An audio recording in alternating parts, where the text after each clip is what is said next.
Hello friends. Welcome to my channel. My name is MaryAnngeline.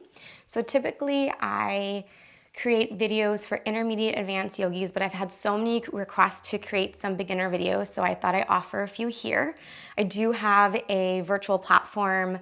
It's a monthly subscription. It's kinesi.com. So if you're interested in a whole library of 200 plus classes, then check that out. But I did want to offer some content here on my YouTube channel for those that have requested it.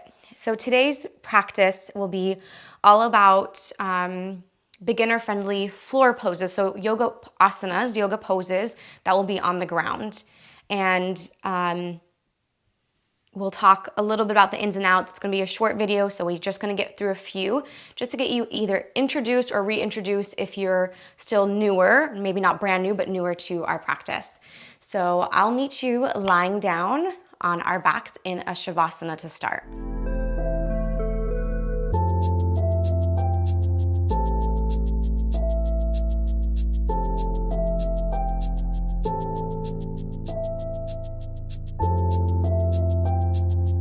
So starting in our Shavasana, which is such a beautiful position to begin in. It's an anatomically correct position with the palms turned up and the legs just kind of relaxed. But it gives your body a sense of understanding where you're at, how you're feeling, and kind of where in your body do you or are you holding tension? And also maybe where are you compensating? So do you fully feel both legs equally and evenly pressing into the ground, dropping into the ground? Same thing with the back of the hands, with the shoulder blades, the head. So if we were to lift your body off of the mat, would it be a full and complete imprint of your body? And we just take this scan so that if one side is a little heavier or less heavier, then we can make that small adjustment. And sometimes it's just thinking about it, right? Bringing your attention to that area, and then it'll start to soften or start to release. So we'll be here for about 2 more cycles of breath, just connecting into the weight of the body, how it's feeling,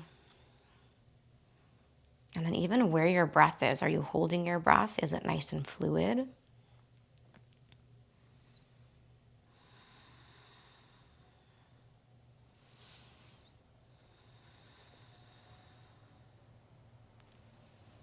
All right, my friends, let's start to wiggle out the fingers and the toes. Blinking the eyes open, hug your knees into your chest. Give your knees a tight squeeze. So this is a great position now to feel a stretch to your lower back. So if your hands aren't able to hold onto shins, you can always hold behind the legs.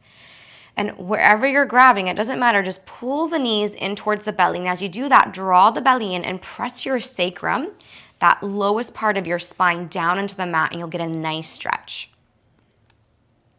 Take a breath in and a breath out. One more in and one more out. All right, from here, we're gonna rock either our weight to the left or the right side. And then you're gonna use your top hand to press yourself up to a seated position. So there's a lot of floor asanas, floor postures. Some are lying down, some are seated, some are on hands and knees. So we're gonna take a little bit of each today. I'd like you to come into an easy cross-legged position. Actually, I'll face forward. So you're gonna bend your left knee first and then bring your right foot either in front of or on top of that leg. Okay, whatever is most comfortable. If you feel a lot of tension here in your hips, you can lift yourself up and just sit on maybe a pillow or a blanket. But we'll be here for just a moment, just taking some side stretches. So plant your right hand to the ground, reach your left arm up, and as you reach this arm up, relax the shoulders and take a little side stretch over. You should feel a nice stretch through this left side from the ribs out to the hip bone. Take a breath in, expand into that right side. That left side, and exhale to soften. One more time, inhale, and exhale. Let's switch it out. Bring your left hand to the ground, reach the right arm up and over. Remember, shoulder stays soft. Take an inhale, expand through the right ribs. Exhale. One more in. One more out. Let's bring it back to center. Bring your hands now in front of your shins. Lift the heart, pull the heart through the shoulders. Walk the hands forward. Maybe you hold here. Maybe you continue to walk your hands forward, bringing your chest lower to your shins. You pause at any point. So if you can keep going all the way down, wonderful. The one thing we want to remember is that our sits bones, our bony landmarks, don't lift up. We press them down. Okay, so it's a nice dynamic stretch, right? We're pressing down as we're allowing the body to move forward.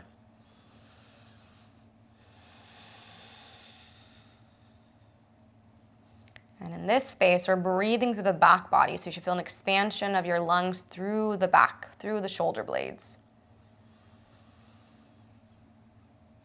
Walk your hands towards your shins, lift it up. All we're gonna do now is switch the crossing of your legs. So if your right leg was in front, it's gonna be on the bottom or on top, in front of. So switch the crossing of your legs, whether you had the foot in front of the shin or on top. Same exact little sequence here, but we're starting to the left now. So left hand down, right arm up, stretch it over. And we'll add a little variation. Turn your right palm forward, bend your elbows, spread your fingers, and press your chest up. This is a half cactus. You should feel a nice stretch to the front of your shoulder and your heart. Now re-straighten the arm, take the gaze back forward, inhale. 2 more times. Exhale, bend the elbow, rotate chest up. Inhale to reach. And exhale to bend. Beautiful. Inhale to extend, shift sides. Exhale, right hand down, left arm up, side stretch. Adding our half cactus, turn the left palm forward, take an in breath. Exhale, bend your elbows, spread your fingers, rotate your heart, gaze high. Inhale to straighten it out. Exhale to bend. One more time. Inhale, straighten. Exhale, bend. Straighten out the arm, bring the torso back to center. Same thing, folding forward, grounding down through our hips. So drop that weight in. Reach the fingertips in front of the shin. Start to walk it forward. Find that fold, your depth. You can be lifted the whole time. You can lay the chest down, but keeping the integrity of the pelvis. So imagine you had almost like a balloon weight, right? Keeps the balloon grounded. Same thing. Ground that here into the tailbone, into the mat. And then as you breathe, breathe into the back body. Expand the lungs into the back of the ribs, into the shoulder blades, into the lower back. So we start to open up the areas of the full torso.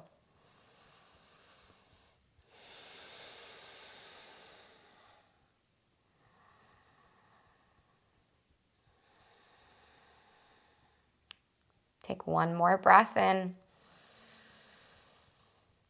One more breath out. Walk the hands to the shins. Coming onto our hands and knees now. Take your legs behind you, however it's easiest. Tabletop pose. You're on all fours, right? Palms and knees. Your hands are directly under your shoulders. Your knees are directly under your hips.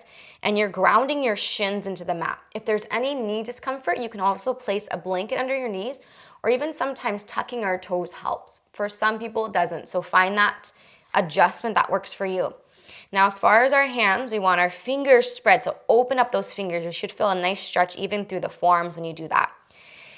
The part from your elbow to your wrist, I'd like you to really press down, anchor through your thumb, draw even the part of the arm down, and then from your elbow up to your shoulders, rotate that out. So you have a nice dual action of an internal and an external. You should feel your triceps turn on. As we move up the body, lengthen through the neck, gaze down and slightly forward, scoop the belly and hug the ribs, press down actively through the shins. So tabletop is a very active pose. We just sometimes kind of bypass it and skip through it. But every time you approach your tabletop, this is how I'd like you to come into it, nice and engaged. Now, as we add on to our tabletop, moving into a cow pose, we'll soften the belly, let it hang, let the ribs spread, lift the heart, pull it through the shoulders, and take the gaze forward. As you do, your tailbone will naturally tilt up. Keep the integrity of the arms. You should feel a stretch through your belly. The more you let it hang, engage down through your shins. And now moving into the opposite cat pose. Round out the spine, scoop your belly in. Think of connecting your forehead to the front of the pelvis so that we're really rounded. And as you come to your max place, continue to press to the knees, squeeze those inner thighs together, press into the palms, dome out the upper back, tuck the chin even more, nice stretch to the neck. Let's flow this 2 times. Inhale, cow pose, drop the belly, lift the tail, lift the gaze. Cat pose, round it out, scoop everything in. Inhale, cow, pull the heart through, send the tail up. Exhale, cat, round it out. Come back to neutral. So if you're new to being on your hands like this, it might be a little intense on the wrist. So let's take a resting child's pose. Bring your big toes together. Sit the booty to the heels. Your knees may be a little wide. That's fine. If you want them wider, open them wider. If you want them closer, close them together. Then walk the hands forward and turn the palms up. Forehead drops down to the ground. This is a child's pose. Now, there's many variations of child's pose. Here's just one that we're getting into. It's more of a resting variation so that our arms are just dropped in, our pelvis is heavy. We're just taking a moment to give the wrist a little bit of a break. Staying in your child, just turn your palms down now. Take one more inhale. And one more exhale. Reach your arms now forward. Activate the arms by lifting the elbows up. Float the forehead off the mat. Take your gaze towards your thumbs and shift forward all the way towards your hands. So as you shift forward, modified plank pose. My hips are also coming forward. Inner thighs active, arms straight. Bend the elbows and lower yourself down to the ground. All the way down to the mat. Once you arrive, your hands should be closer to the lower ribs. Big toes squeezed together. Glutes turned on, inner thighs turned on. On your inhale, float your chest and your forehead off the ground without using your hand strength. No need to force it, so if you're only come a few inches off the ground, that is totally okay. Hug everything in towards your midline. This is called a Cobra Pose. And breathe here, feeling the expansion again through the body, even though we are lifting and contracting through the back body. Now, forehead lowers back down. Press all your weight into your palms. Lift yourself back up to your modified plank, so the hips are forward. And shift back to modified table. Walk your hands under your shoulders, hips over your knees. So let's just do that transition again. So modified tables here. If we were to start to lower down, we'd be very tight in how we'd lower. So our hands have to walk forward a little bit so that we can shift our hips forward also. Bend the elbows, lower all the way down to the belly. Big toes touch. Cobra pose as you inhale. Release the forehead as you exhale. Press into your hands, lift up to modified plank. Hold here. Now, tuck your toes under. Walk your hands back so they're directly under your shoulders. I want you to think of lifting your hip bones straight up to the sky first. So lift the hips up. Now the legs will straighten. Start to take the weight out of the hands, back into the feet, downward facing dog. If your heels are off the ground, that's okay. If you want to bend your knees a little bit, that works too. And then tilt that tailbone up as you hug the ribs, draw the belly in, lengthen the spine. This is our downward facing dog. Another very active pose. And even consider an inversion because our heart is below our hips. We'll take one more deep breath in and one more deep breath out. Take your gaze towards your thumbs now. Step your right foot forward. If your foot gets stuck halfway, take your right hand and help that foot so it's next to your palms.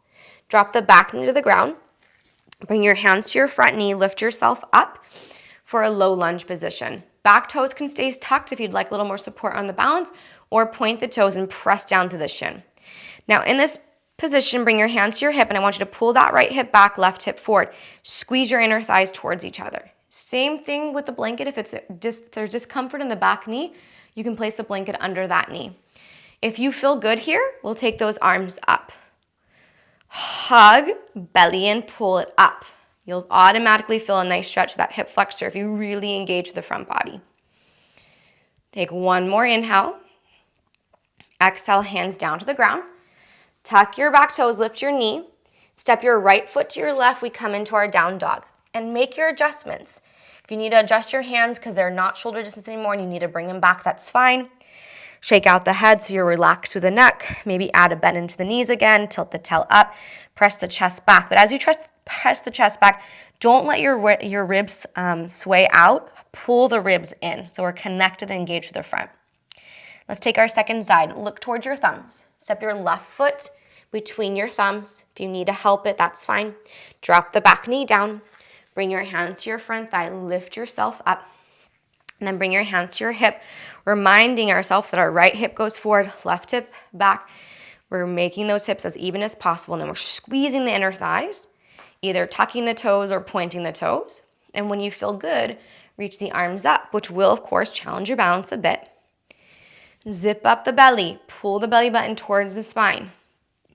Reach out long through the fingertips. So again, this is our low lunge.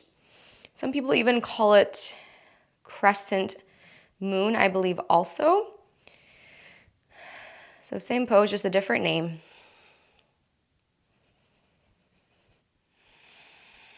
Take one more in-breath. Exhale, bring your hands down to the ground. Returning to your down dog, tuck your toes, lift your knee, step your foot back. If it's 2 little steps, that's definitely okay. Just make your way back. Now bring your knees down to the mat, shins down to the mat. Point your toes and sit your booty onto your heels. For a lot of us, this is a nice stretch for the tops of the feet. So we'll be here for just a moment, nice and tall. If it's too intense, of course, come out. If you need to add a blanket under your ankles, that's fine too. And just breathe.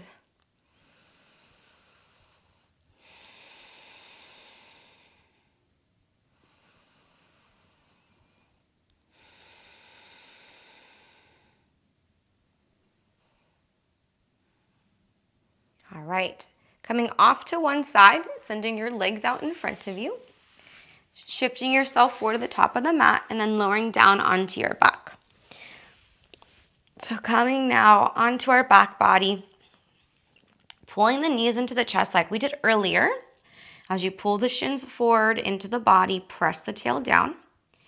And now guide the knees over to the left. So they fall to the left. The right hand can move out to a T. Left hand can be on top of the right leg for a little support. So we're coming into a nice, easy twist.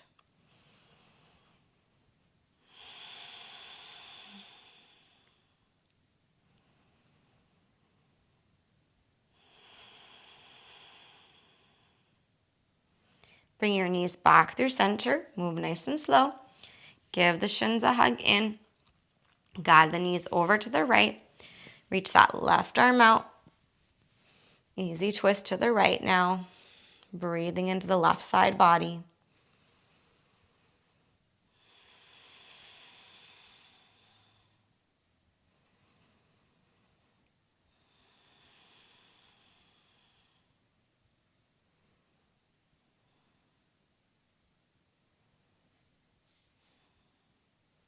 And slowly bring it back to center. Give your legs a tight squeeze.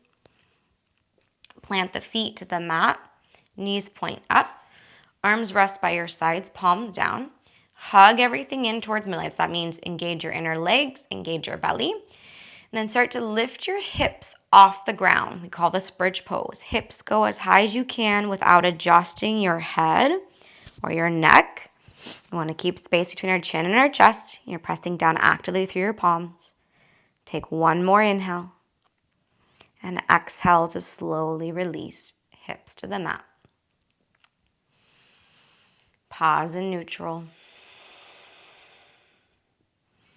2 more poses here. Let's walk our feet wide and let your knees fall in. This is a nice internal hip rotation. It's a stretch for the outer hips. We call it fallen bridge.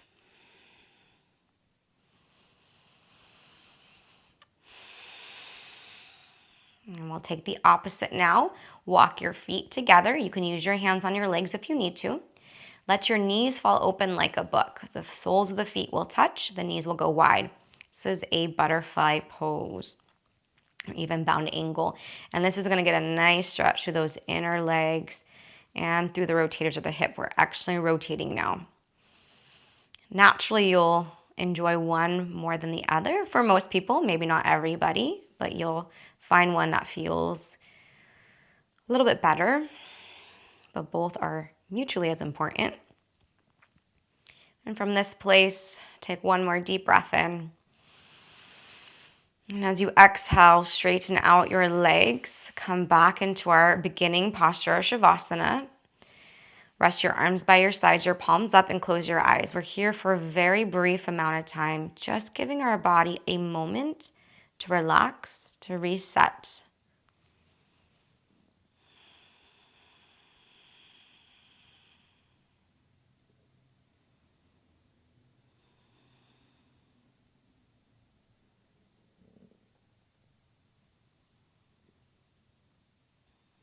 And begin to wiggle out your fingers and your toes.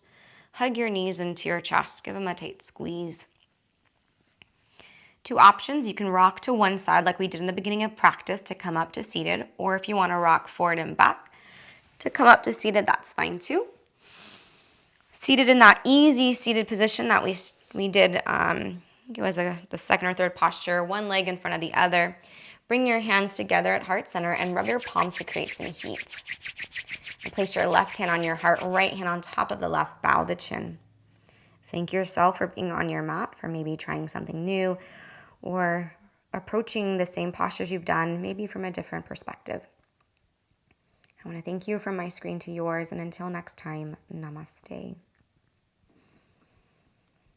All right, thank you, my friends. Please be sure to like and my channel and then subscribe to notifications so that you can get the new videos that I launch weekly. I will be doing a few more beginner classes for this series, one about a few introduction to standing poses, to balancing poses, and then a beginner flow. So hopefully this builds you up to that flow, and then you can, of course, take the classes whenever you need. If you have any questions, feel free to put them in the comments below. And I have a few exciting things coming up. One is a Montenegro retreat in August of 2022. Again, info is below.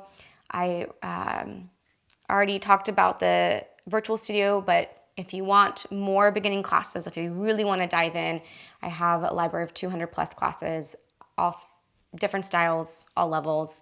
Yeah, so let me know again, any questions, any comments, and I'll see you all next time.